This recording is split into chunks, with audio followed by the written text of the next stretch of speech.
السلام عليكم واهلا بيكم. معاكم رغدة شعيب ووصفة جديدة في فيديو جديد. هنعمل في الفيديو ده ان شاء الله الشيش طاووق وهنقدمه بطريقتين مختلفتين. زي ما انتم شايفين ان شاء الله الوصفة تعجبكم جدا، وكمان التتبيلة ان شاء الله تعتمدوها لما تيجي تعملوا الشيش طاووق، ما تستغنوش عن التتبيلة الروعة دي. وصفة جديدة وسهلة جدا وسريعة قوي، طبعا طعمها حكاية والنتيجة بتاعتها مبهرة زي ما انتم شايفين. وهنشوف كمان طرق التسوية بتاعته، ازاي نسويه في الفرن وازاي نعمله على الجريل. كل المعلومات دي هنعرفها ان شاء الله في الفيديو ده. يلا بينا بقى نشوف مكوناتنا ونبتدي الوصفة بتاعتنا علشان ناخد نتيجة وطعم خيالي بجد، هيعجبكم قوي وشكل زي ما انتم شايفين طبعا. يلا نقول بسم الله الرحمن الرحيم ونبتدي الفيديو بتاعنا. اول حاجة الشيش طاووق احلى طعم ليه بوراك الفراخ. انا عندي دول حوالي كيلو وراك مخليين من العظم، وكمان انا شلت الدهن بتاعهم، كفاية الدهن اللي بيكون في الوراك نفسها. وغسلتهم طبعا كويس جدا بملح وخل ودقيق، نقعتهم حوالي 15 دقيقة في الملح والخل، وبعد كده غسلتهم بالدقيق وشطفتهم كويس قوي. وانا بقطعهم شايفين الحجم اللي انا بقطع بيه، لا صغير قوي ولا كبير قوي زي ما انتوا شايفين. طبعا الصدور ما تقولش لا، بس النتيجة افضل وطعم احلى للوراك، وبتستحمل الحرارة كمان الوراك، فهي افضل بصراحة في الشيش. التتبيلة بتاعتي بقى عندي بصلة متوسطة مبشورة انا بشرتها اهو. التوابل بتاعتي بقى عندي معلقة كبيرة عصير ليمون على البصلة اللي انا بشرتها معاكم، معلقة كبيرة عصير ليمون، ومعلقة صغيرة مليانة خل، طبعا الخل بيدي طراوة جدا للفراخ. وعندي معلقة صغيرة فلفل اسود، معلقة صغيرة توابل فراخ جاهزة بيكون طبعا فيها كركم وفيها كل حاجة، فمحتاجش احط غير الفلفل والملح بس. وطبعا معلقة صغيرة ملح،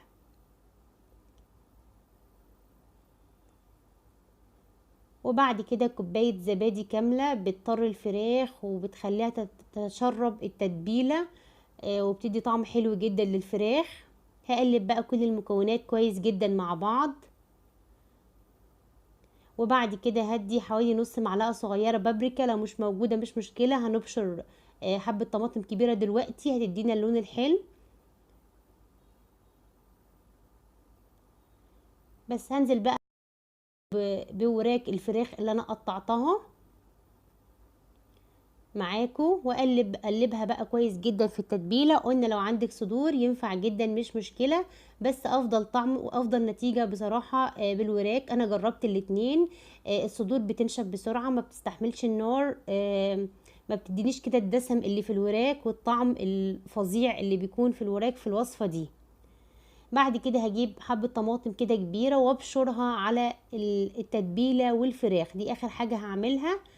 في ناس بتحط الزيت دلوقتي مع التتبيلة، لا الزيت تحطيه بعد ما تسيبي الفراخ في التتبيلة، وتتشرب كده الفراخ في التتبيلة عشان الزيت ما يمنعش ان الفراخ تتشرب التتبيلة. انا خلاص تبلت كده تمام، احطها بقى في التلاجة، يفضل نستخدمها تاني يوم او على الاقل 3 ساعات.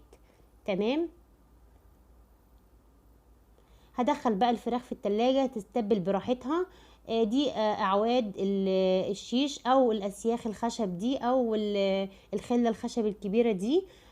لو انا هعمل هشوي على الفحم لازم احطها في المية على الاقل 3 ساعات، لكن لو هشوي على الجريل او في الفرن يعني كفاية ساعة في المية بالشكل اللي انتوا شايفينه ده. خلاص الفراخ بتاعتي اتبلت اهي ما شاء الله، سبتها انا حوالي، يعني عملتها في نفس اليوم بس سبتها يعني اكتر من 3 ساعات. فان شاء الله تكون اتشربت التتبيله وتديني افضل طعم، وطبعا لو هنعملها تاني يوم هتاخدي افضل طعم. هاجي بقى معلقتين زيت كبار، بيساعد جدا في الشوي وما يخليش الفراخ لا تنشف ولا تتحرق بسرعه على الفراخ بالتتبيله بكله. ما تحطهاش ما تحطوش معلقتين الزيت دول مع التتبيله وتسيبوا الفراخ في التتبيله بالزيت، لانه بيمنع الفراخ ان هي تتشرب التتبيله كويس. بس خلاص طبعا انا جهزت الاعواد بتاعتي او الاسياخ الخشب دي، وكمان قطعت الخضار بصل وفلفل اخضر وطماطم، لو عايزين تضيفوا فلفل الوان براحتكم، يفضل بس يكون التقطيعات تقريبا في نفس الحجم علشان مفيش واحدة تستوي قبل التانية. اهو تقريبا كده في نفس الحجم. يلا بقى نشكل الاسياخ بتاعتي. هجيب بقى العيدان الخشب دي، اي مقاس عندك ينفع. هنزل بقى احط طبعا البصل هحطه من الظهر، وعليه الفلفل برضو من الظهر. لما نيجي نقفل بقى نقفل العكس من الوش، يعني هنحط من القشرة من ورا ونيجي نقفل العكس. لما نيجي كمان نحط الفراخ ملحوظة ضميها كده على بعضيها ودخليها في العود الخشب بالشكل ده، علشان ما تكونش فيها حتة نازلة تتحرق قبل التانية، لا تكون كلها كده مكورة في بعض فتستوي في نفس الوقت. ملحوظة وتكة مهمة جدا. اهو احط بقى باقي الفراخ، وهكذا بصل وطماطم فلفل، بعد كده فراخ، اي خضار تاني تحب تحطيه مش هيقول لأ. وطبعا الخضار هياخد من التتبيلة اللي هتنزل من الفراخ زي ما انتوا شايفين بكل سهولة. اهو كمان فراخ خضار وبعد كده فراخ. هنيجي نقفل بقى زي ما قلنا، نقفل العكس من الوش اهو، مش من القشرة. اهو البصل، وبعد كده الفلفل، وبعد كده خلاص الطماطم. اي كمية خضار تحب تضيفيها ضيفيها. وطبعا الفراخ نقطعهم برضو بنفس الحجم علشان يستووا مع بعض. انا خلاص خلصت كل الكمية، وزادوا شوية فلفل كده حطيتهم مع الفراخ اهو في الاعواد برضو. هنيجي بقى نشوف هنسوي ازاي. لو هنسوي في الفرن، هدي الصينية اللي انا هسوي فيها معلقتين زيت، والفراخ من فوق معلقتين زيت، وعلى فرن سخن جدا اعلى درجة حرارة. هدخل الصينية بتاعتي في الفرن، هي هتاخد وقت شوية. انا هسوي على الجريل. كل الفرق انا جربت الاتنين، كل الفرق ان الفرن بتاخد وقت شوية، يعني من ساعة لساعة الا ربع على درجة حرارة عالية، وتتابعيها طبعا كل شوية تشوفي. لكن على الجريل ما بتاخدش نص ساعة بالكتير التسوية. فانا طبعا سخنت الجريل كويس جدا ونزلت بمعلقتين زيت. هبدأ بقى اشوي الفراخ بتاعتي والاعواد بتاعه الشيش. اهو هنزل بقى على الزيت، وبعد كده انا هغطيهم يعني اول 5 دقايق بس. هتلاقي ان الفراخ ابتدت تنزل ميه بسيط، فيفضل انك تغطيها بس 5 دقايق علشان تتشرب وتبتدي تستوي. بعد كده شيل الغطا خالص، وعلى نار عاليه ابتدي بقى اسوي وقلبي في الاعواد بتاعه الشيش. اهو هتلاقيها ابتدت خلاص اتشربت ميتها وابتدت تدخل في التسويه وتاخد لون جميل جدا بالشكل ده. زي ما قلت لكم الفرق بس بين الجريل والفرن، الفرن بتاخد وقت اكبر لكن نفس النتيجه. انا جربت الاتنين، وبرضو الفرن بتدبل شويه الخضار على من ما تستوي الفراخ، لكن ده بسريع فتلاقي الخضار لسه فيه قرمشه بسيطه والفراخ استوت. فلو عندك جريل استخدميها، عندك طاسه تيفال استخدميها. طبعا انا خرجت كل الكميه، يفضل انك تخرجي كل الكميه وبعد كده تحطي الني، ما تحطيش المستوي جنب الني. بس انا فاضل اتنين كده لسه مستويش 100%، فسبت مسافه كافيه وحطيت اللي هو الجديد، واديته معلقه زيت. لازم تدي معلقه زيت. وخلاص بخرجه اهو.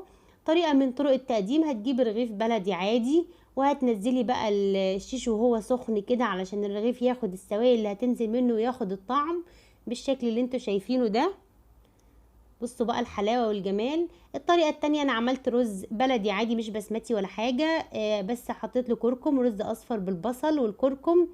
كنت نزلته طريقته على القناه هتلاقوها. اول ما تخرجي الشيش من على الجريل او الفرن على طول على الرز ده علشان ياخد الطعم والنكهه بتاعه الشيش زي ما عملنا في العيش بالظبط. هتاخدي احلى طعم للرز بجد. وكمان العيش ده بيتاكل، لو عايزه تاكليه بالعيش، لو عايزه تاكلوه مع الرز براحتكم. دي طرق، يعني طريقتين من طرق تقديم الشيش. اللي تحبي الطريقه اللي تقدمي بيها قدمي بيها، والطريقه اللي تحبي تاكلي بيها كلي بيها. طبعا ده كله في ايديكي. بس بكده وصفتنا خلصت. اتمنى تجربوها وتجربوا التتبيله، واكون شرحت لكم الوصفه بطريقه سهله وبسيطه، ووصلت المعلومات اللي انا عايزه اوصلها لكم. ولو عجبكم الفيديو ما تنسوش تعملوا لايك وتشتركوا في القناه وتفعلوا الجرس علشان يجيلكم اشعار بكل وصفاتي. ولو بتشوف الوصفه على الفيسبوك اتمنى تعملي لايك لصفحه الفيسبوك، وانتظروني في وصفات كتير وتكات اكتر، وبألف هنا وشفا. وانتظر يعني ريفيوهاتكم في تجربة الوصفة، وقولوا لي رأيكم ايه. طبعا ما يمنعش نزين كده بشوية بقدونس في الاخر، تدي لون اخضر جميل. والسلام عليكم ورحمة الله وبركاته.